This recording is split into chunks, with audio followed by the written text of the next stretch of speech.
अस्सलाम वालेकुम बच्चों, welcome you all to the अपना campus.pk ऑफिशियल पोर्टल। तैयबा बेटा वालेकुम अस्सलाम, मरियम वालेकुम अस्सलाम। बच्चों होप सो कि आप सब लोग खैर आफियत से होंगे और आप लोगों ने अपना टाइम प्रोडक्टिव जगह पे यूटिलाइज किया होगा, कहीं पे वेस्ट नहीं किया होगा। वालेकुम अस्सलाम हसीना बेटा, ईशा वालेकुम अस्सलाम, मुनीब वालेकुम अस्सलाम। अच्छा यार, आज जो बात करनी है हम लोगों ने that is on chapter number 5 और एंगुलर मोशन पे बात करनी है, सर्कुलर मोशन पे बात करनी है। अच्छा, अब ये कहानी कैसी है मैं आपको बता देता हूं, बड़ी मजे की बात। आपको शायद जो मैं भी बात बताऊंगा वो सुन के थोड़ी सी हैरानगी हो। लास्ट ईयर अगर आप लोग अभी नाम्स की वेबसाइट पर जाए ना, तो जो वहां पे सिलेबस अपलोड हुआ हुआ वो लास्ट ईयर 2019 का अपलोडेड है। बड़ी अहम बात है, जरा गौर से सुनिएगा। इसे बेटा अल्हम्दुलिल्लाह I am fine, I am doing good. उम्मीद है आप भी बखैर आफियत होंगी, ठीक होंगी। अच्छा, मैं बताने ये लगा था कि अगर आप वहाँ पे उनकी नाम्स की वेबसाइट पर जाए ना, तो वहाँ पे जो सिलेबस है, कोर्स आउटलाइन अपलोड हुई है वो 2019 की है। और मैं उससे भी ज़्यादा मज़े की बात अगर आपको बताऊँ, वो कोर्स आउटलाइन 2019 में भी फॉलो नहीं हुई थी। 2019 में जो नाम्स का एग्ज़ाम हुआ था वो किसी वजह से कॉम्प्रोमाइज हो गया, यानी दोबारा एग्जाम लेना पड़ा, दोबारा से पेपर हुआ नम्स का, और उस दोबारा से एग्जाम होने की वजह से उसका कोर्स आउटलाइन सिलेबस थोड़ा सा चेंज हो गया था। तो मुझे लास्ट ईयर याद है, जब मैं नम्स पढ़ा रहा था, नम्स के एग्जाम के बाद जब नम्स कॉम्प्रोमाइज हो गया और कहा गया कि दोबारा एग्जाम लेना है, तो हमने दोबारा से क्लासेस अरेंज करवाई थी। हमें 10 से 15 दिन मिले थे। 10 से 15 दिन में हमने बच्चों को कुछ नए टॉपिक्स करवाए थे। मजे की बात यह है कि जो कोर्स आउटलाइन जो लास्ट ईयर की नम्स की वेबसाइट पे पड़ी हुई है, वो लास्ट ईयर भी फॉलो नहीं हुई थी। उस वेबसाइट के मुताबिक नम्स के सिलेबस में इस वक्त जो एंगुलर मोशन का टॉपिक है दैट इज एक्सक्लूडेड। और उससे भी ज्यादा मजे की बात यह है कि नम्स के एग्जाम में लास्ट ईयर सर्कुलर मोशन के 2 सवाल मौजूद थे। ऐसे में क्या किया जाए? ऐसे में किया यह जाए कि अल्लाह पाक पर भरोसा किया जाए, तवक्कल किया जाए और सर्कुलर मोशन को भी टच किया जाए, क्योंकि एमडी कैट में सर्कुलर मोशन का मेजर पोर्शन इंक्लूडेड है। मैं आपको बताता हूं, मैं भी यही देख रहा था कि एमडी कैट वालों ने सर्कुलर मोशन के हवाले से क्या चीजें पढ़नी है। जरा देखिएगा, सर्कुलर मोशन में you have to study angular displacement, angular velocity, angular acceleration, centripetal force, centripetal acceleration और जियो स्टेशनरी ऑर्बिट्स। ये 4 एक चीजें पढ़नी है। तो मैं कोशिश करूंगा कि इन्हीं चीजों को सिंपल रखते हुए माइनर और मेजर दोनों कॉन्सेप्ट्स आपको as much as possible deliver कर दूं, चीजें आपके लिए मुश्किल भी ना हो और सिंपल भी हो। मैंने ई कैट में एक वाइड लेक्चर 4 दिनों में 5 दिनों में चैप्टर नंबर 5 को कवर किया, यानी बहुत सारी चीजें जो उनकी नहीं थी उन्हें वो भी करवाई। आपको इसलिए नहीं करवाऊंगा क्योंकि आपको जरूरत नहीं है, बस माइनर सा हल्का फुल्का टच आपको चैप्टर नंबर 5 में 2 दिनों में दूंगा। तैयबा बेटी का कमेंट है, इस बार यूएचएस का सिलेबस 2019 जैसा होगा। तैयबा बेटा, लास्ट ईयर आप जब यकीनन उस वक्त फर्स्ट ईयर में होंगी, मैं आपको बड़ी मजे की, उससे भी मजे की बात बताता हूँ। लास्ट ईयर जब हम एंट्री पढ़ा रहे थे और बच्चे पढ़ रहे थे, उस वक्त इतनी ज्यादा अनसर्टेन एनवायरनमेंट थी।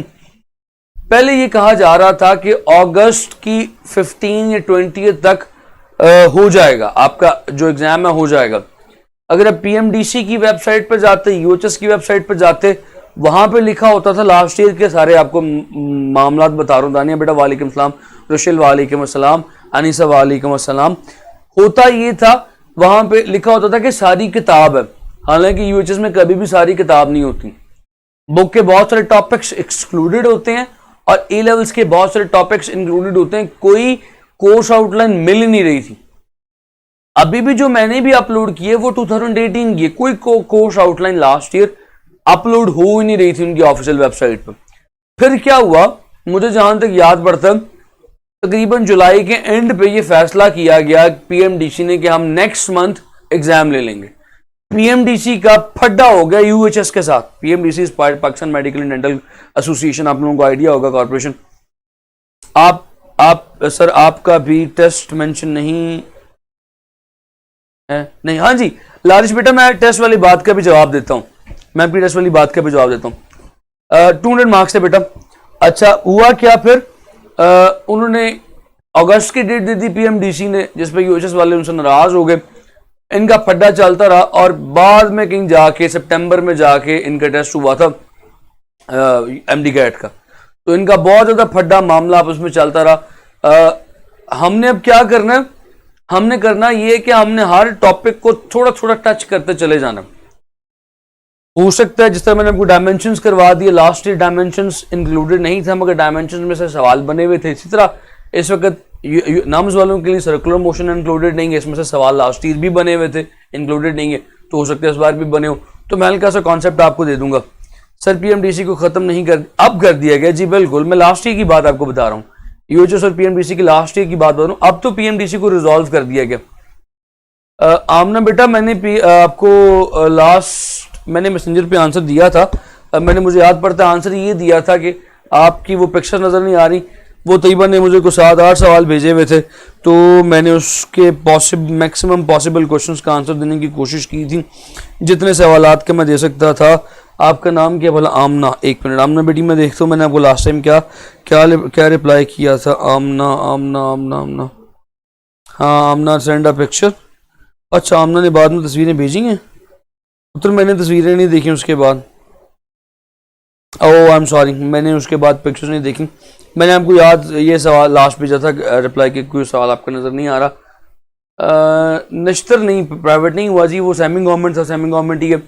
सर लास्ट ईयर पेपर तो 25 अगस्त को हुआ था। 25 अगस्त को नहीं हुआ था, 25 अगस्त को ई कैट हुआ था, लेट हुआ था ये। सितंबर क्या 7 और 8 भेजे हैं। हाँ कोई इतनी कुछ 4-5 तो थे ना काकी, इतने थे, मुझे नहीं याद कितने थे जी बेटा। हमने मैंने देख ली है, तो बात को शुरू करते हैं। We have got 65 kids with me, 66 बच्चे हो गए। आबादी में इजाफा लगातार हो रहा है, 67 हो गए, आबादी बहुत स्पीड से बढ़ रही है।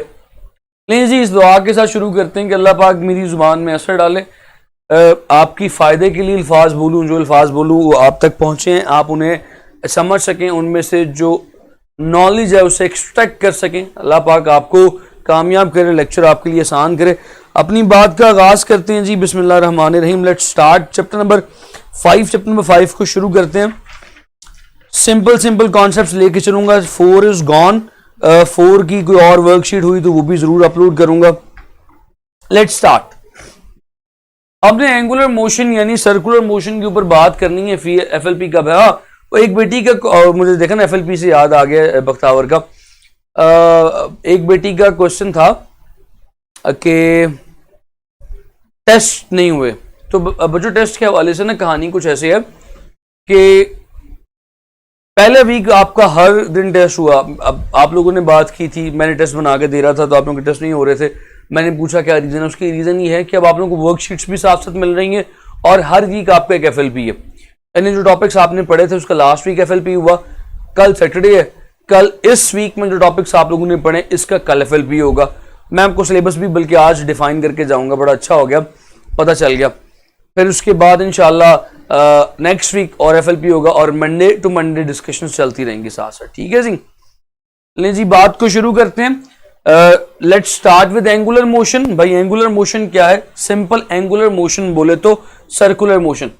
अच्छा बच्चों, अब मैं चाहता हूं कि आप आने वाले 10 मिनट तवज्जो के साथ, अपनी मुकम्मल तवज्जो के साथ मुझे सुने। कुछ बातें बड़ी अहम करनी है आपके साथ, चीजें कॉन्सेप्ट देने, फिर उसके बाद अपने सवाल शुरू कीजिएगा।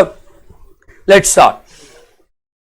हम जब चैप्टर नंबर 3 पढ़ के आए, हमने जब चैप्टर नंबर 3 पढ़ा, चैप्टर नंबर 4 पढ़ा, हमने दोनों चैप्टर्स में जो मैक्सिमम पोर्शन पढ़ा है वो लीनियर मोशन का पढ़ा है, 1 डायमेंशनल मोशन का पढ़ा। हमने जितनी भी बातें की हैं वो सारी की सारी 1 डायमेंशन या लीनियर मोशन से रिलेटेड की हैं।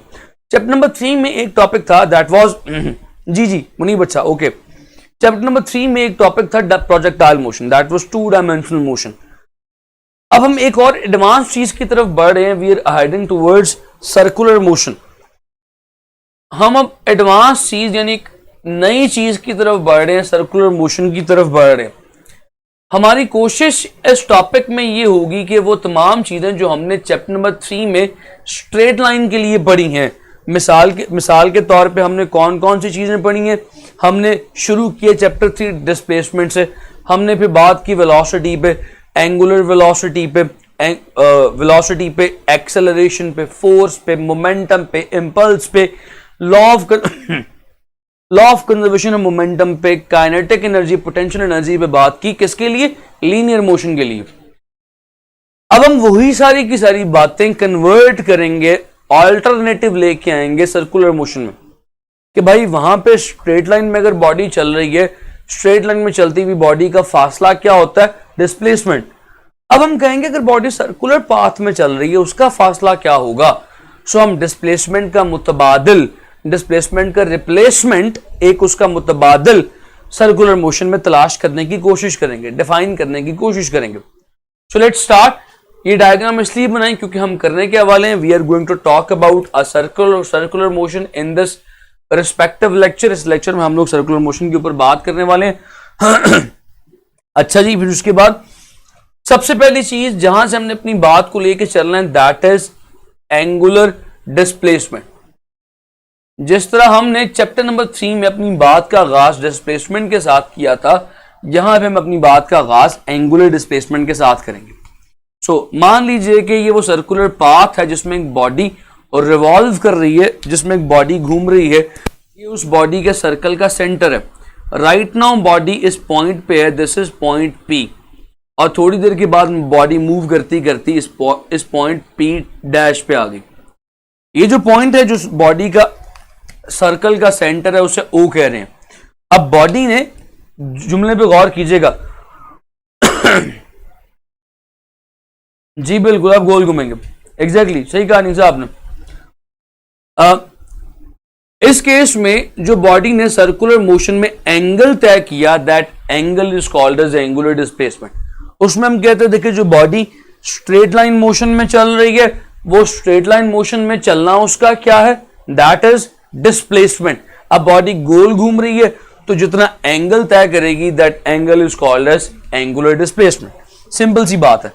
अब अगर आप इसकी यूनिट्स की बात करें तो भाई इसके यूनिट्स क्या होते हैं?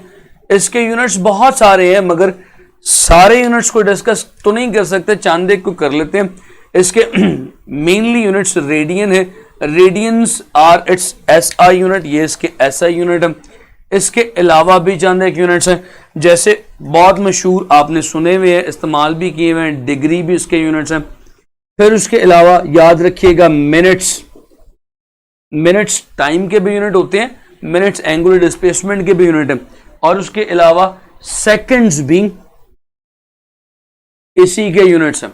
डिग्री को रिप्रेजेंट किया जाता है ऐसे छोटे से सर्कल से किसी नंबर पे, मिनट को रिप्रेजेंट किया जाता है एक डैश से, और सेकंड को रिप्रेजेंट किया जाता है डबल डैश के साथ। हम जब भी किसी क्वांटिटी को पढ़ते हैं, उसके यूनिट्स के फौरन बाद हम उसकी डायमेंशंस की बात किया करते हैं। सो याद रखिएगा मेरा पुत्र, ये जो थीटा है which is measured in radian, radian has got no dimensions.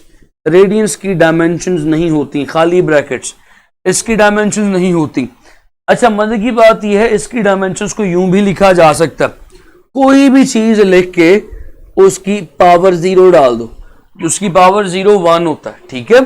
So radian की डायमेंशंस m की पावर 0 भी लिखी जाती हैं, L की पावर 0 भी लिखी जाती हैं, T की पावर 0 भी लिखी जाती हैं।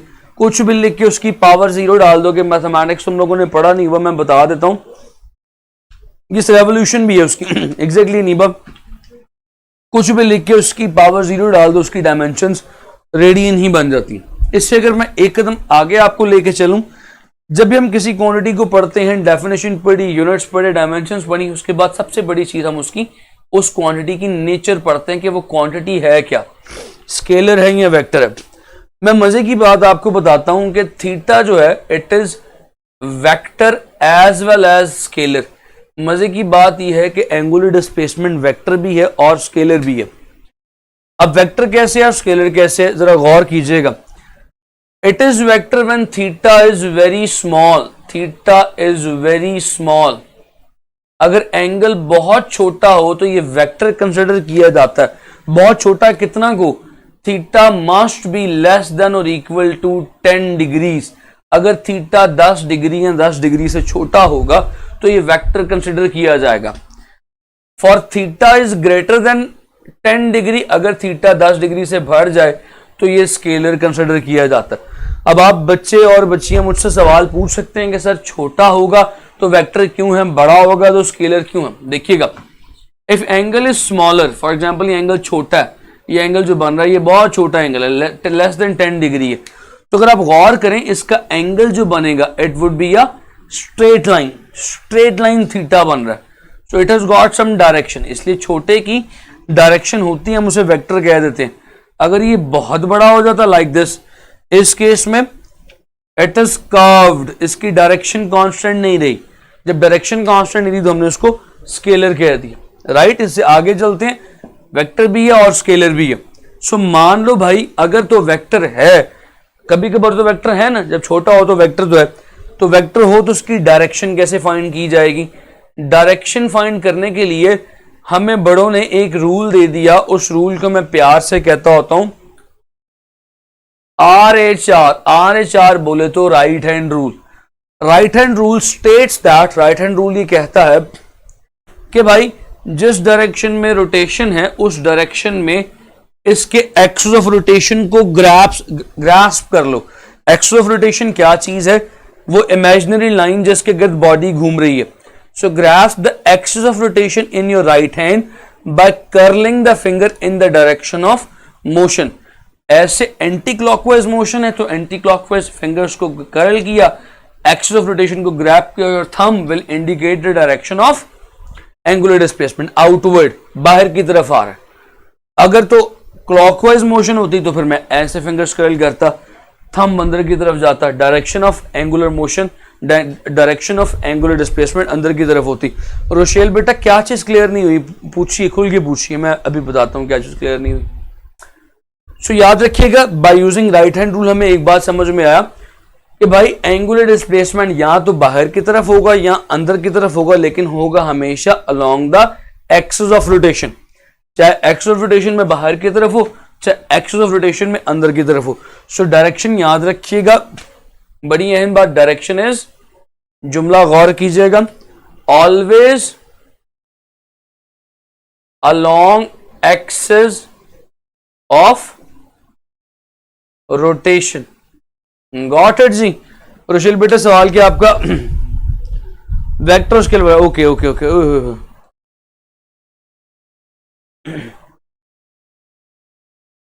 दो तीन कमेंट्स मिस हो गए। सर जी कल एफएलपी है या नहीं। उजैर, एफएलपी का मामला मैं भी जाने से पहले जरूर क्लियर कर दूंगा। महक रिपीट, एफएलपी है कल, अनीसा बच्चे मैं भी रिपीट कर अभी आपको क्लियर करके जाऊंगा। मैं आपको दोबारा बताता हूं वेक्टर और स्केलर का मामला क्या। याद रखिएगा, अगर थीटा की वैल्यू छोटी हो तो it is considered as a vector. छोटा एंगल वेक्टर कंसिडर किया जाएगा, अगर थीटा की वैल्यू बढ़ जाए तो स्केलर कंसिडर की जाएगी। अब आप पूछ सकते हैं कि भाई मैं आपको बता दूंगा, नहीं सर आज बता के सब क्लियर करके जाऊंगा, अगर हुआ सिलेबस भी बता दूंगा होना भी है कि नहीं। आप बेफिक्र हो जाए, इंशाल्लाह थोड़ा और आसान करके बताएं, मैं और आसान करके बताता हूं, जरा गौर से सुनिएगा। मान लीजिए कि सर्कल में ना ये आर्क, ये दो रेडियस है, ये दो रेडियस है और ये आर्क लेंथ बन रही है। जो आर्क है ना, यहां पे ये आर्क बन रही है, दिस इज आर्क, ओके। अब एंगल देखिएगा गौर से, एंगल के लिए यहां पे जो एंगल कर्व लगाते हैं, यहां पे जो कर्व लगेगी वो एक स्ट्रेट लाइन है, ऐसे ही है ना, देखो स्ट्रेट लाइन है कि नहीं। Sir it's formula cross product in vector form but it's formula dot product in scalar form.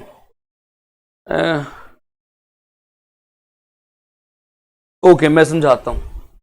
अरे तकरीबन मैं आपके सवाल के भी जवाब देता हूं। शिराज, मैं आपके सवाल के, it's formula is cross product in vector form but it's formula is dot product in scalar. Siraj मैं आपका सवाल ही समझा नहीं। It's formula is cross product in vector form but formula is dot product in scalar form. आप कह रहे हैं कि इसका कोई वेक्टर के लिए वेक्टर फॉर्म में फॉर्मूला बताऊं और स्केलर के लिए कोई स्केलर फॉर्म में फॉर्मूला बताऊं, आप ये चाह रहे हैं, जरा मुझे बताइएगा। I am waiting. तो आगे चलते हैं जी। मैं भी वो भी एक्सप्लेन, मैं दोबारा एक्सप्लेन कर देता हूं, बड़ी सिंपल सी चीज थी, मैं दोबारा एक्सप्लेन कर देता हूं। पहले बताने लगा था ये वेक्टर कब होगा, देखिएगा अगर एंगल बहुत छोटा हो तो ये स्ट्रेट लाइन बनती है, एंगल को रिप्रेजेंट करने वाली जो लाइन है वो स्ट्रेट बनती है। हम कहते हैं कि जब थीटा छोटा होगा तो एंगल को रिप्रेजेंट करने वाली लाइन स्ट्रेट है, लिहाजा ये वेक्टर है। इसके आगे देखिएगा अगर एंगल बहुत बड़ा हो जाए, एक आर्म एक रेडियस ये है जनाब और एक रेडियस ये है, तो गौर करें इनके दरमियान जो आर्क लेंथ है वो कितनी बड़ी है, ऐसे ही है ना, आर्क लेंथ कितनी बड़ी हो जाएगी। अब इस केस में जो एंगल है वो कर्व्ड हो गया, गोल हो गया, इसमें इसकी डायरेक्शन एक नहीं है, डायरेक्शन कांस्टेंट नहीं है, हमेशा वेक्टर की एक ही डायरेक्शन होती है, यहां पर डायरेक्शन बदल रही है हर पॉइंट पे, लिहाजा जब एंगल बड़ा हो जाए तो वो स्केलर कंसिडर होता है, जब एंगल छोटा हो तो वो वेक्टर कंसिडर होता है। पॉइंट समझ में आया बच्चों, बड़ी सिंपल सी बात है, पॉइंट क्लियर हो गया होगा। इससे आगे चलते हैं। शराज मैं आपके सवाल पे भी आता हूं, मुझे सिर्फ 2 मिनट दे दें, मैं बाकी बच्चों के जवाब क्लियर कर लूं। फिर मेरी बेटी ने राइट हैंड रूल पूछा, बहुत सारे बच्चों ने राइट हैंड रूल पूछा। राइट हैंड रूल वेक्टर की डायरेक्शन बताता है। देखो वेक्टर की इस एंगुलर डिस्प्लेसमेंट की डायरेक्शन कब होगी, जब वेक्टर है। सो याद रखिएगा एंगुलर डिस्प्लेसमेंट की डायरेक्शन सिर्फ तब होगी जब theta is less than 10 degree है। अब भाई आपका सवाल जी जरूर क्या है, मैं मिस तो नहीं कर गया, मैं बताने लगा तो मैं उसी पे आ रहा हूँ, राइट हैंड रूल मुझे समझा तो लेने दो। सो भाई तो और बाकी बच्चे जिन्होंने राइट हैंड रूल का पूछा जरा सुनिएगा। सो पहली बात तो आपको ये पता होनी चाहिए कि इसकी डायरेक्शन कब है, इसकी डायरेक्शन सिर्फ उस सूरत में है कि जब इसकी वैल्यू लेस देन 10 डिग्री है, क्योंकि जब लेस देन 10 डिग्री होगी तभी ये वेक्टर है और तभी इसकी डायरेक्शन बनेगी। अब डायरेक्शन फाइंड कैसे करते हैं, याद रखिएगा ये नोटेशन, ये कन्वेंशन है, ये मान लिया गया कि एंगुलर डिस्प्लेसमेंट की डायरेक्शन हमेशा राइट हैंड रूल से फाइंड की जाएगी। और राइट हैंड रूल क्या कहता है, in the direction of motion curl your finger by grasping the axis of rotation. Axis of rotation क्या चीज है, मान लीजिए एक ऐसी लाइन जिसके गिर्द बॉडी घूम रही है, उसके सेंटर से पास होने वाली लाइन, जैसे अगर आप पंखे को देखें तो पंखे से एक रॉड लटक रहा होता है, उस रॉड के गिर्द पंखा चक्कर काट रहा है, वो रॉड उसका एक्सिस ऑफ रोटेशन है। अब इसके सेंटर से जो लाइन पास कर रही है वो उसका एक्सिस ऑफ रोटेशन है। इसके एक्सिस ऑफ रोटेशन को ग्रास्प करें, पकड़ें, कैसे पकड़ें, जिस डायरेक्शन में बॉडी घूम रही है उस डायरेक्शन में अपने फिंगर्स को कर्ल करते हुए पकड़ें। इस वक्त जो डायरेक्शन ऑफ मोशन है देख सकते हो एंटी क्लॉकवाइज है, तो मैंने एंटी क्लॉकवाइज अपने फिंगर्स को कर्ल किया, ये थंब मेरा बाहर की तरफ है, तो thumb along the axis of rotation outward है, so angular displacement is outward. अगर तो ये जो वेक्टर मैंने जो एंगल की डायरेक्शन बनाई हुई है ये क्लॉकवाइज होती, अच्छा ये जो थीटा की डायरेक्शन ये वाली है ना, असल में ये थीटा की डायरेक्शन नहीं है, ये मोशन की डायरेक्शन है, ये डायरेक्शन मोशन की ड्रॉ की जाती है। सो ये जो एंगल पे जो मैं एरो ड्रॉ करता हूं ये मोशन की डायरेक्शन है, ये थीटा की डायरेक्शन नहीं है। थीटा की direction along axis of rotation है। अब मान लो कि रोटेशन हो रही है क्लॉकवाइज, तो क्लॉकवाइज हो रही है, अब मैंने फिर राइट हैंड रूल में एक्सिस ऑफ रोटेशन को ग्रैब ऐसे करना है कि मेरी फिंगर्स रोटेशन की डायरेक्शन में हो, लाइक दिस। इस वक्त जो थंब है वो मेरा इनवर्ड है, यानी इस वक्त एंगुलर डिस्प्लेसमेंट इनवर्ड होगा। बात समझ में आती है बच्चों, बड़ी सिंपल सी बातें थी यार, गॉट इट, ओके जी, क्लियर हो गया बच्चों को बहुत सारे। एक कदम और आगे चलते हैं, हमें डायरेक्शन भी समझ में आ गई, बाकी चीजें भी समझ में आ गई। हमना ने कमेंट किया सर अगर किसी न्यूमेरिकल का आंसर 0 हो तो क्या 0 के साथ यूनिट्स लिखते हैं या नहीं? बिल्कुल यूनिट लिखते हैं। देखें डायमेंशंस नहीं है उसकी, यूनिट्स तो मौजूद है, रेडियंस, डिग्री, मिनट, बिल्कुल 0 डिग्री, 0 रेडियन। 0 डिग्री का मतलब क्या है, पैरेलल। आपने देखा होगा जब भी मैं डॉट प्रोडक्ट या किसी भी एंगल का जिक्र करूं तो मैं 0 के साथ भी 0 डिग्री डालता हूं, बिल्कुल यूनिट्स जरूर लिखता हूं। तैयबा अगर मोशन की डायरेक्शन है तो एंगुलर डिस्प्लेसमेंट को वेक्टर ही होना चाहिए। एंगुलर डिस्प्लेसमेंट वेक्टर क्यों नहीं? देखो बेटा बड़ा अच्छा सवाल, मोशन की डायरेक्शन है, एंगल अगर बड़ा हो जाए ना तैयबा, ये देखो अब मोशन की डायरेक्शन कांस्टेंट नहीं रही, मोशन की डायरेक्शन कर्व हो गई, बदल गई, वेक्टर नहीं रहा। अगर तो एंगल छोटा होता, इस केस में देखो मोशन की डायरेक्शन स्ट्रेट है, इस सिचुएशन में हम कह सकते हैं कि वेक्टर है। ठीक है तैयबा, पॉइंट समझ में आता है मेरा पुत्र? आज नुमान भी गायब है और हसनैन भी गायब है, ऊपर नजर भी नहीं आ रहा। क्यों भाई तैयबा, बता बेटी, समझ में आई बात?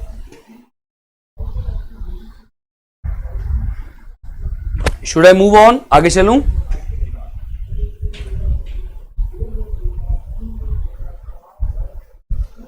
अगर अभी भी बात समझ में नहीं आई तो मैं एक सवाल करवाता हूं, भी समझ में आ जाएगी। Which one of the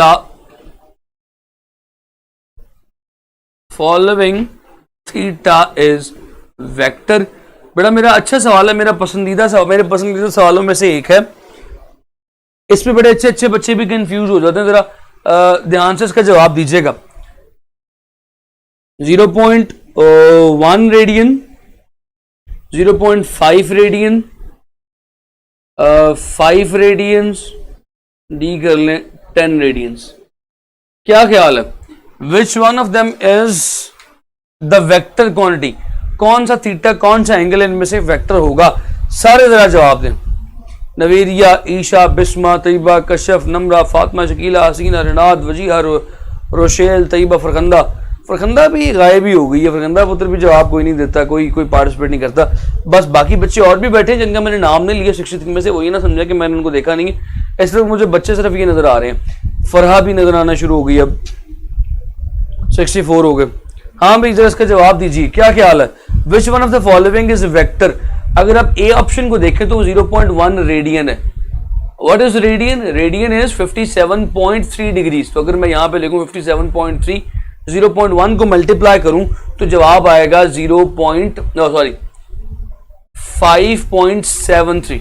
5.73 degrees less than 10, तो ये वाला ऑप्शन ठीक है। ठीक है जी बच्चों, पॉइंट समझ में आया? इन सारी ऑप्शंस में से सिर्फ 0.1 रेडियन जो है वो वेक्टर कंसीडर होगा। बताओ अभी बात समझ में आई? अभी तो बड़े सिंपल कॉन्सेप्ट पे लगा हूं आज। यहां पे बताओ कि बात समझ में आई तो फिर आगे चलूंगा। मैं भी जरा पॉज ले रहा हूं, अब इजी हूं। मेरे बच्चे सारे मुझे थोड़ा सा बताएं कि पॉइंट समझ में आया, मैं आगे चलूं कि ना चलूं, मुझे बताइएगा।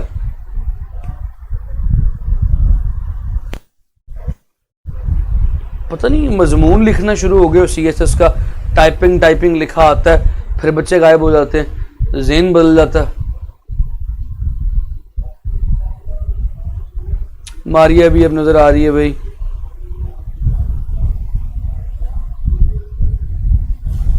आज नहीं लिखना, मजमून लिख रहे हैं, पता नहीं नाक ऐसे कीबोर्ड पे लगा लगा के लिख रहे हैं। नाक से भी बंदा लिखना शुरू कर दे ना तो जल्दी लिखा जाता है। खैर बताता हूं भाई, याद रखिएगा 1 रेडियन इज इक्वल्स टू, चंद कन्वर्जन लिख लें अपने पास। 1 रेडियन इज इक्वल्स टू, ये लिख लीजिएगा, बातें बड़ी अहम है। 1 radian is equals to 180 by pi degrees, जिसे 57.3 डिग्रीज भी कहा जाता है। इसी के साथ 1 डिग्री याद रखिएगा, मिनट्स और सेकंड का बताने लगा हूं। 1 degree is equals to 60 minutes and 1 minute is equals to 60 seconds. तो अगर मैंने डिग्री से डायरेक्ट सेकंड्स में आना हो तो 1 degree is equals to 3600 seconds. कितनी कन्वर्जन्स बता दी मैंने आपको? एक कन्वर्जन बताई रेडियन टू डिग्री, दूसरी कन्वर्जन डिग्री टू सेकंड, दूसरी डिग्री टू मिनट, तीसरी मिनट टू सेकंड, और चौथी मैंने आपको बताई डिग्री टू डायरेक्ट सेकंड्स। पांचवी कन्वर्जन भी अपने पास लिख लें, वो डिग्री टू रेडियन है। So 1 degree is equals to pi over 180 degrees और 180 रेडियंस, और जिसे 0.017 रेडियंस भी कहा जाता है। ये 5 कन्वर्जन मैंने बता दी, इन्हें अपने पास जरा कहीं लिख लें। ठीक है जी, रूशे बेटा, रजिया, बाकी सारे बच्चे, सिंपल सी चीजें चल रही हैं, कोई मुश्किल कोई टफ बात नहीं कर रहा। टफ बातें तो भी आनी है, पार्टी तो भी शुरू होनी है। आमना बच्चे भी आ गई, लें जी जरा इनको नोट कर लें। I am going to remove them. यहां तक कोई सवाल है, कोई पॉइंट नहीं समझ आया तो बताएं। मैं आप सबसे पूछ रहा हूं, कि कोई चीज़ नहीं समझ आई तो मुझे बताएं, कोई पॉइंट नहीं क्लियर हुआ तो बताएं। अगर स्टिल नहीं क्लियर हुआ और आप बता भी नहीं रहे तो फिर आप अपने साथ ज्यादती कर रहे हैं।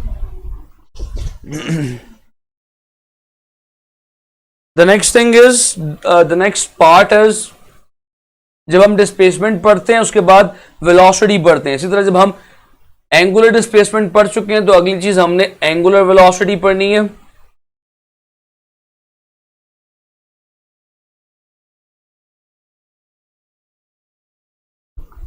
What is meant by angular velocity? देखिएगा, जब आप चैप्टर नंबर 3 में थे, चैप्टर नंबर 3 में आपने वेलोसिटी क्या पढ़ी थी? Rate of change of displacement, कि बॉडी एक सेकंड में कितना डिस्प्लेसमेंट कवर करती है, वो वेलोसिटी है। अब हम बात करेंगे एंगुलर वेलोसिटी की। एंगुलर वेलोसिटी क्या होगी? Rate of change of angular displacement, कि बॉडी एक सेकंड में कितना एंगुलर डिस्प्लेसमेंट कवर कर रही है। तो बड़ी सिंपल सी बात है जी। What is meant by angular velocity? Omega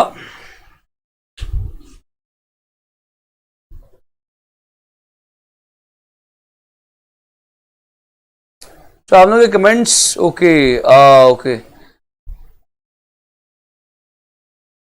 आप लोग ना मुझे पहले कमेंट्स ही शो नहीं हो रहे थे, अब मुझे आप लोगों के कमेंट शो हो रहे। मैं भी हैरान, मैं कि यार बच्चे जवाब ही नहीं दे रहे, बच्चे किधर गायब हो गए।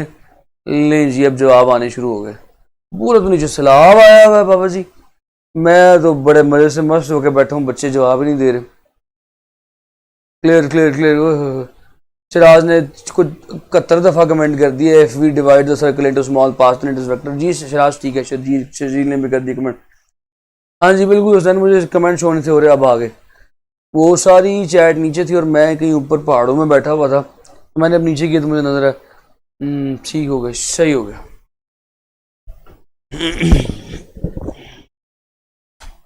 अच्छा यार आगे चलते हैं, आई होप सो कि अब शो होंगे सारे।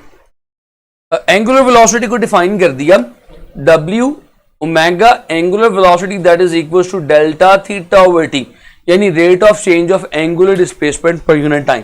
अच्छा जी, इससे आगे चलते हैं। हमने इसका फॉर्मूला पढ़ लिया, तो अगला स्टेप हमारा क्या है? इसकी डायमेंशंस, ऊपर रेडियन है नीचे सेकंड है, तो ये बन जाएगा रेडियंस पर। ठीक है जी, अब इसकी डायमेंशंस की बात कर लें।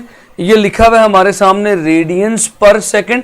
रेडियंस की तो डायमेंशंस है ही कोई नहीं, तो भाई डायमेंशंस फिर किसकी होंगी? टाइम की, t-1।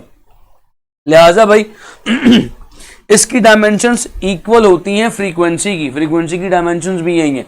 अभी आपको पता चलेगा इसकी डायमेंशंस फ्रीक्वेंसी वाली क्यों होती है। अभी देखिएगा जरा, हमारे बड़ी अहम बात करने लगा, जुमला जरा गौर से सुनिएगा।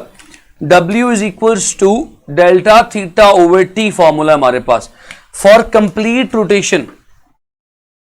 लेट्स से यार बॉडी ने अपना एक चक्कर, एक रोटेशन, यार रोशन नहीं, रोटेशन, बॉडी ने अपना एक चक्कर मुकम्मल कर लिया, एक दायरा मुकम्मल कर लिया। तो एक दायरे में मेरा पुत्र थीटा कितना होता है? एक दायरे में कितने रेडियंस होते हैं? 2 पाई रेडियंस। और एक दायरे का टाइम, एक चक्कर का टाइम क्या होता है? Time period 2 pi by T. तो इसे यूं में लिखा जा सकता है 2 पाई बाय एफ, क्योंकि 1 बाय टी इज एफ। सो याद रखिएगा, एक फॉर्मूला ये भी है जो मैंने आपको भी अभी लिखवा दिया। सो एक फॉर्मूला ये भी है हमारे पास। एंगुलर वेलोसिटी के 2 फॉर्मूलाज आ गए। एक हो गया जनाब सिंपल थीटा बाय टी, और एक 2 पाई बाय एफ भी आ गया। Got it? पहले सवाल का आंसर नहीं दिया। हाँ शिराज, पहले सवाल का ये देखा ना, मैं भूल जाता हूं। चलिए जरूर मैं ये भी बताता हूं इसकी डायमेंशंस क्यों नहीं होती। शिराज, पहली बात तो ये कि थीटा का कोई फॉर्मूला नहीं है। Theta is a supplementary quantity, so it is neither base not derived. ये एक सप्लीमेंट्री क्वांटिटी है। याद रखिएगा, बेस क्वांटिटीज का भी अपना फॉर्मूला नहीं होता। बेस क्वांटिटीज किसी बॉडी की चलिए मैं थोड़ा सा ना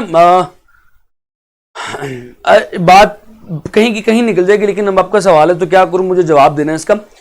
कुछ क्वांटिटीज बॉडी की इंट्रिंसिक होती हैं, कुछ क्वांटिटीज बॉडी की एक्सट्रिंसिक होती हैं। मुश्किल जवाब, मुश्किल चीज बोल दी आसान अल्फाज में। कुछ क्वांटिटीज बॉडी की प्रॉपर्टी है, जिस तरह ये मार्कर जो है सफेद रंग का है, ये सफेद है, यहां से सफेद, ये इसकी इंट्रिंसिक प्रॉपर्टी है। इसकी रीजन कोई नहीं, इसका फॉर्मूला नहीं मैं कोई बना सकता। हाँ, अब इसकी लेंथ, इसका एरिया, ये एक्सट्रिंसिक प्रॉपर्टीज है। इसका एरिया बहुत सारी चीजों पर डिपेंड करता है। वो लेंथ पे भी डिपेंड करता है, विड्थ पे भी डिपेंड करता है। इसी तरह जो एंगल है ना वो इंट्रिंसिक प्रॉपर्टी है, एंगल का इटसेल्फ कोई फॉर्मूला नहीं है। आप एंगल को डॉट और क्रॉस प्रोडक्ट की फॉर्म में नहीं तोड़ सकते, नहीं बना सकते, यानी ऐसा पॉसिबल नहीं है कि किसी चीज का डॉट प्रोडक्ट लो तो थीटा आ जाए, क्योंकि थीटा इंट्रिंसिक प्रॉपर्टी है, वो किसी को मल्टीप्लाई किसी को डिवाइड करके नहीं बना। मैं जबकि वेलोसिटी और एक्सेलरेशन के डॉट और क्रॉस प्रोडक्ट की एग्जांपल्स आगे करवाऊंगा, थीटा की नहीं बन सकती क्योंकि थीटा इंट्रिंसिक है। अब velocity, angular velocity omega intrinsic नहीं है, ये किस पर डिपेंड कर रहा है? थीटा और टी पर डिपेंड कर रहा है। पॉइंट समझ रहे हो? सो ओमेगा इज डिराइव्ड, ये डिराइव्ड क्वांटिटी है, ये थीटा और टी पर डिपेंड कर रहा है। इसके फॉर्मूलाज बन सकते हैं, ठीक है जी। अच्छा जी, एयर तो करो रेडियंस की डायमेंशंस क्यों नहीं होती, मैंने जवाब दे दी, ये एक सप्लीमेंट्री क्वांटिटी है।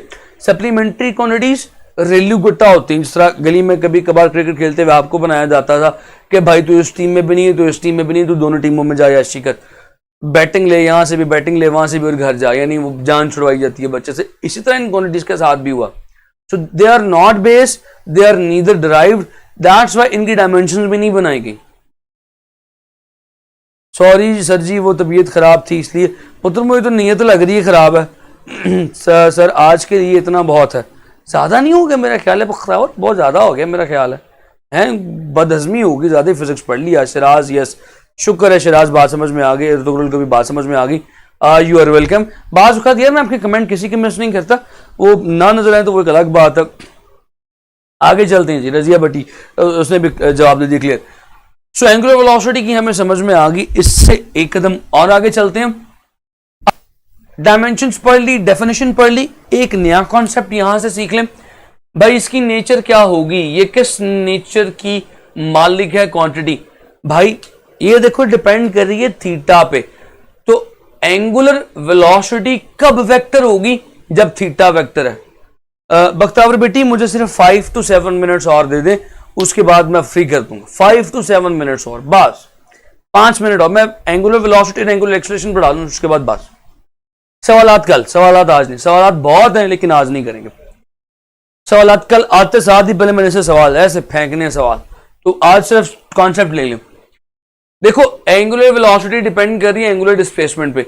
अगर यही स्केलर होगी तो एंगुलर वेलोसिटी भी स्केलर है, अगर ये वेक्टर तो एंगुलर वेलोसिटी भी वेक्टर। तो भाई नेचर क्या है इसकी? Omega is vector when theta is vector. So दूसरी, omega is scalar when theta is scalar. So ये वेक्टर भी है सिमिलरली थीटा की तरह, और स्केलर भी है। वेक्टर कब है? जब थीटा वेक्टर है। स्केलर कब है? जब थीटा स्केलर है। सिंपल सी बात। 2 बजे पढ़ा लेना ना, वो तो 2 बजे मेरी 2:20 पे एक और क्लास है, आज 2:30 बजे मेरी एक और क्लास है। अच्छा तो ये बात हो गई। इसी तरह अगर तो ये वेक्टर है तो इसकी डायरेक्शन कैसे फाइंड की जाती है? इसकी डायरेक्शन बिल्कुल वैसी फाइंड की जाती है जैसे थीटा की। Its direction can be found out by using RHR। RHR बोले तो राइट हैंड रूल। इसकी डायरेक्शन भी हमेशा याद रखिएगा along the axis of rotation होती है। जब भी ये वेक्टर होगी इसकी direction along the axis of rotation होगी, सिंपल। अच्छा जब ये बात भी होगी तो फिर एक नया कॉन्सेप्ट और कर लेते हैं, एंगुलर वेलोसिटी की एक नई चीज है इंस्टेंटेनियस एंगुलर वेलोसिटी। अब भाई ये क्या चीज है, जरा इस पर भी गौर कर लें, ये इसकी भी जरा सुन लें। एंगुलर वेलोसिटी क्या चीज है? अच्छा ठीक है ना मेरा बच्चा, देख मस्ती हो गई, मैं भी बीच में बोल दिया। अच्छा जी जरा सुनिएगा, इंस्टेंटेनियस एंगुलर वेलोसिटी क्या चीज है? जिस तरह आपने वेलोसिटी के बारे में पढ़ा था ना, मैं वेलोसिटी के इंस्टेंटेनियस कॉन्सेप्ट को जरा समझा दूं। आप मोटरवे पे जा रहे हैं, आपकी वेलोसिटी कभी बढ़ रही है कभी कम हो रही है, कभी 100 है कभी 150 है कभी 50 है कभी 70 है। Velocity is not constant. For example अब मोटरवे पे जाते हुए 5 घंटे 6 घंटे का सफर है, आपने एक लम्हे के लिए गाड़ी के स्पीडोमीटर पर नजर डाली, उस एक लम्हे से भी छोटे लम्हे के लिए जो वेलोसिटी की वैल्यू थी वो आपने इंस्टेंटेनियस वेलोसिटी दी थी। अगर उसे डिफाइन करूं तो डेफिनेशन मैंने बताई थी क्या है? The limiting value of delta D over delta T when time approaches to zero, के delta D over delta T यानी वेलोसिटी की वो वैल्यू जब टाइम बहुत छोटा हो, बहुत छोटे से लम्हे के लिए जो वेलोसिटी की वैल्यू है, that is called as instantaneous velocity. Hasnain यकीन करें हम बच्चे, अगर हसनैन आप मेरी बातों पे इतना ज्यादा फोकस करें ना, जितना आप इधर उधर तवज्जा करते हैं, इधर उधर की बातों पे फोकस करते हैं, यकीन करें आप टॉप कर लेते, आप अरफा करीम से आगे निकल जाते। लेकिन आपको मतलब क्या बात, आपको कमेंट पे इतना फोकस है, आपको मेरी, मैं आई सल्यूट यू। अच्छा खैर वापस आते हैं, बात ये करने लगा था सर आपकी सुबह एफएलपी लेकर उसके बाद डिस्कशन कर लें। सर आप कल सुबह एफएलपी लेकर उसके बाद डिस्कशन कर लें। Tughrul I do not know what is the plan, मुझे प्लान का नहीं पता, तो मैं भी प्लान शेयर करता हूं, बस ये अपनी बात खत्म कर लूं। सो इंस्टेंटेनियस वेलोसिटी को कैसे रिप्रेजेंट करोगे? एक बॉडी सर्कल में घूम रही है, छोटे से लम्हे के लिए जो उसकी वेलोसिटी होगी वो उसकी इंस्टेंटेनियस वेलोसिटी होगी, यानी omega inst is equals to limiting value of delta theta over delta T when time approaches to zero. इस वाली वेलोसिटी को हम इंस्टेंटेनियस एंगुलर वेलोसिटी कहेंगे। बात समझ में आई सर जी? आपकी बातों पर ज्यादा फोकस है। हाँ जी स्नैन, मैं समझ सकता हूं। सर टेस्ट होगा आज? नहीं, आज टेस्ट नहीं होगा, ठीक है। ऐसी करें, नहीं सर्वे भी नहीं है यार, सर्वे तुम लोगों ने मजाक ही मिले। मैं एक मिनट टेस्ट के हवाले से मैनेजमेंट स्केड्यूल का पता करके आऊँ। लीजिए लेक्चर आज यहाँ तक ही था, आप जरा सुन लीजिएगा, टेस्ट के हवाले से मैंने बात करनी है, फिर उसके बाद जाऊँगा। जी बच्चों, I am back with the bad news. जी सर्वे भी है, जी सर्वे भी आज, छुट्टी नहीं है तो सर्वे भी है आज, और सिलेबस टेस्ट भी है, एफएलपी भी है। ऑब्वियसली सैटरडे को जिस तरह से टेस्ट होता है, टाइमिंग वो आपको मैनेजमेंट बता देगी क्या है। आप जरा सिलेबस सुन लीजिएगा। आय हाय हाय हाय, अब तो मजे के टॉपिक्स आए हैं, मजा आएगा टेस्ट का। अल्लाह करे कि वही टेस्ट आए जी जो मैं आपको बना के दूंगा इस बार। So FLP MD CAT plus nums. So जी टॉपिक जरा सुनिएगा। इसमें topics velocity, acceleration plus velocity से रिलेटेड जितने टॉपिक्स हैं, एक्सेलरेशन से रिलेटेड जितने टॉपिक्स हैं, इसके बाद force, momentum, free fall, upward motion, projectile, kinetic energy and work. Hi hi hi hi, एक रह गया, पोटेंशियल एनर्जी।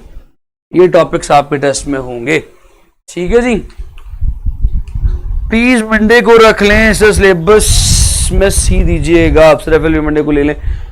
काकी this is not in my hand, जितने भी काकी काकी कह रहे हैं मंडे को ले लें, this is not in my hand and this is not in my hand, obviously not in my hand. So it is purely in the hands of management. They decide कब लेना है कब नहीं लेना, वो चाहें तो ना, वो चाहें तो लेने हफ्ते में। So they it depends totally on them, right. ठीक है जी। एफएलपी ऑब्वियसली सैटरडे को ही होगा। तैयबा इन्ने सारे नहीं, ये तो आपका चैप्टर नंबर 3 में नहीं पूरा बनता, और ये सिर्फ चैप्टर 4 है। ये चैप्टर 3, चैप्टर 3, चैप्टर 4 एमसीक्यूज ही तो हैं सिर्फ। अगर तो आप लोगों ने मेरे लेक्चर्स गौर से सुने हुए हैं ना, हाँ जी पावर भी, हम सॉरी वो मैं भूल गया, हबीबा, अच्छी बात है। हबीबा जैसे वो बच्चे होते हैं कि वो सारे अगर टेस्ट भूल जाए ना क्लास में, तो एन टाइम पर टेस्ट याद करवा के सारे स्टूडेंट से फैंटी खा लेते हैं। सो जी पावर भी इंक्लूडेड। सर आप रिक्वेस्ट करते हैं सर वीक में एक टेस्ट की तैयारी अच्छी नहीं, एक टेस्ट से तैयारी अच्छी नहीं होगी। हसनैन आपकी बात ठीक है, वीक में एक टेस्ट से तैयारी अच्छी नहीं होगी, लेकिन आपको साथ साथ प्रैक्टिस के लिए वर्कशीट दी जा रही है। वर्कशीट आपको दी जा रही है, दैट डज नॉट मीन कि वो टेस्ट नहीं है, उसको आप टेस्ट की तरह सॉल्व करें। वर्कशीट लेके बैठ जाएं उसे। अब मुझे हसनैन तुम इतने बताओ, तुम इतने अक्लमंद बन रहे हो, इतने अच्छे बन रहे हो, मैंने जो पिछले 7 वर्कशीट्स अपलोड की कितने सॉल्व किए हैं, तो उनके सोल्यूशन मुझे भेजना जरा, कितना तू तेज है। ये तैयारी अच्छी नहीं होगी, तैयारी सुनता मेरे मुंह से, जो तैयारी जो वर्कशीट दे रहा हूँ उनको भी प्रिपेयर करो, ठीक है। मंडे को sir please, yes sir please, chemistry वाले सर ने तो कहा उनको नहीं पता FLP का, उन्हीं को तो पता, और किसको पता होगा, उनको नहीं पता होगा तो। हम नहीं शाम हम हमें नहीं शाम को देना, हाँ शाम को नहीं देना तो आप पट्टा डाल दें, लेकिन अगर शाम को होगा तो शाम को दीजिएगा ज़रूर, उस पर डंडी ना मारिएगा, यानी कि उसे यार वैसे शाम को अगर होता है तो कोई इशू नहीं है, शाम is a very good time. आप लोग कहते हैं रात को अगर कोई इशू आ गया तो फिर कोई जिम्मेदार नहीं होगा उसका, रात को अगर इशू आता है तो हम सारे ऑफिस में मौजूद होते हैं, इशू को सॉल्व किया जा सकता है, ठीक है। लें जी बच्चों, सर मंडे को दे दें टेस्ट प्लीज़, तैयारी का टाइम मिल जाएगा, तैयारी का टाइम अभी भी मिल जाएगा, आप इसी को तैयारी करें मंडे, क्योंकि ये मेरे मैं कह के देखूंगा तो it is not in my hand, so मैं नहीं कह सकता, मतलब मैं आपको नहीं कह सकता मंडे को होगा। आई डू नॉट नो नम्रा बच्चे, शाम को होगा, सुबह होगा, फजर के बाद होगा, कब होगा सर। टॉर्क वाली वर्कशीट काफ़ी टफ है, टफ थी, एक भी नहीं हुआ। शर्जील करो यार। सर कमाल है हमारा केमिस्ट्री के सर, जी बेटा केमिस्ट्री के वही है, अच्छा ओके, उनको जो है शायद ना पता हो, उनको भी मैं समझा था कि फरहान साहब केमिस्ट्री के यहाँ पे। ले जी बच्चों, यहाँ पे मुझे इजाज़त दें, इससे पहले कि आप लोग मेरे ऊपर चढ़ के मेरे कपड़े फाड़ दें टेस्ट मंडे को करवाने के लिए, तो मैं इससे पहले खुद ही चला जाता हूँ। Test I do not know when it will be, whenever it will be, this would be the course, may be it is on Monday, Saturday, Sunday, whenever it is, this would be the course, ठीक है जी। Thank you so much, अपना ख्याल रखिएगा, जाइएगा मत, सर्वे करके जाइएगा। सो अल्लाह हाफ़िज़, बाय बाय।